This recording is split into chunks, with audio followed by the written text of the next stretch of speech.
what if I say this? I'm the luckiest man, okay? The reason why I'm the luckiest man, I wasn't good in school, but none of my cousins could outwork me. I could work.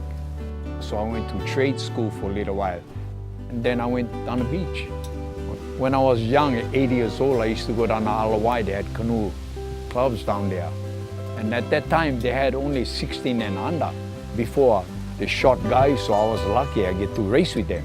You know, and I was young that time. So in the water, I was pretty good in the water. Then I learned how to steer, steamboat, and all the rabbit, kekai, all the big ones. That's how I got to meet Duka and Moko, you know, when he retired, come down the beach all the time, talk story. That time we used to use the kamoe, and the kamoe is a koa canoe. Before, no fiberglass boats for take tourists. You know, the koa was 600 something pounds, I thought. It was really neat catching waves, big waves with that koa canoe, yeah. I just remember every Saturday, Sunday, my dad would take us to the beach. He knew all the beach boys, so of course they would let him take out canoe lessons. It's like one of the best steersmen. Us guys would surf all day, first break. Besides the one man, I used to paddleboard. I was kayaking with my wife then. What they call that other kind of boat where you go on your knees, Olympic kind? Before I used to go with the sculls, race with the four-man. Oh, I stand up paddle. You know, I can just jump in the board and just paddle. Oh, paddle boarding. My dad used to do it, Rabbit Kekai used to do it. I mean, the legacy goes on, Judge Downing. Like they say, oh, so-and-so, they invented this. When we was young beach boys, sometimes no more nothing to do with it, you know, but wasn't recognized like a sport, you know what I mean? Back then, I was the steersman, and my brother Darren, my twin brother I have, was our stroker, and I pretty much won every race anyways. I was probably 10 to 12 years old. One time we went down the beach. They always wanted to go surf, big surf down, Publix. I thought, okay, we go. So we walk on the wall, paddle out, Publix. Anyway, we catch one wave. We're all right in the waves. The boys yelled to me, hey, Dad, because I was looking at it. They do 360s. I mean, they do 360. Ride them all the way into the wall. I went on the beach. My wife said, how come you're not watching them? I said, they know what they're doing. When Riggs came along now, you know, already, that was his boy. Then the boys started driving the boat, and then Aaron took him along with him, surfboard, paddling, all of that. So I knew he was going to be a good waterman. I used to watch my dad and now myself, and now I watch my boy Riggs. I seen him do things out there that I can't do.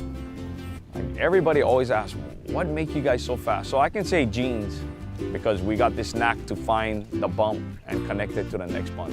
You know, I love going on the downwind runs when it's really windy too. So it's easy for me to just get onto a bump and just sit there and not have to work as hard as in the in and out surf race. So I like it way better. I always try to teach him how to paddle, how I feel is the right way to paddle, you know. But eventually they got their own theories when they get a little older, you know what I mean? I was probably about 5 years old, and I used to come down all the time and just paddle with my grandpa. He would be in seat 6, and he would just look at me and tell me what to do, so I learned a lot from him. Like I share with Riggs, you are natural like your dad, but if you train, you're gonna be way ahead. I just hope, like I share with him, you know, you gotta just keep up. Now I hear you riding motorcycles, so I don't know. I beat my dad sometime on the paddleboard when he was training me. Riggs is doing the same nowadays when we paddle, but it's gonna happen, huh? I was the youngest person so far to cross the Molokai to Oahu Channel on a stand-up board. I think it took me 7 hours, but I made it. Thinking about the future a lot. I'd love to travel the stand-up world tour more, hopefully be stand-up world champion one day. When my boys was growing up, they always shared that they're going to find somebody like my wife, where We all surf together, paddle together. I remember that. He's saying, don't ever forget your mom. My mom got skills. Oh, yeah, she was Queen of Macau. Just missed out on the Olympics. I love my grandma and my mom. She's the one that holds us all together. Like for me, all my life I paddle. I can jump on one canoe, paddle Kauai or where if I like. No big deal. It was a big deal, you know, because I love to do it, you know. Just another day of paddling, that kind, you know. The guys would train or run and, you know, hours training like that. And then I could race and just, you know, I'm over there, you know what I mean? Sometimes I think maybe if I really did train hard, then I'd be way behind. The kids are fast, and I'm out there just trying to enjoy myself and trying to let the young boys know that I'm getting older, but I'm still here and I need to train. Well, you know that ain't gonna happen. The most important thing that my grandpa and my dad has probably taught me is to always be humble and, you know, to show your aloha to everybody. You know, that'll get you through life. I taught him how to just go out there and have fun, because that's what we were all taught. Just go out there and have fun first. When I'm in the boat steering, I'm saying this is mine right here, you know what I mean?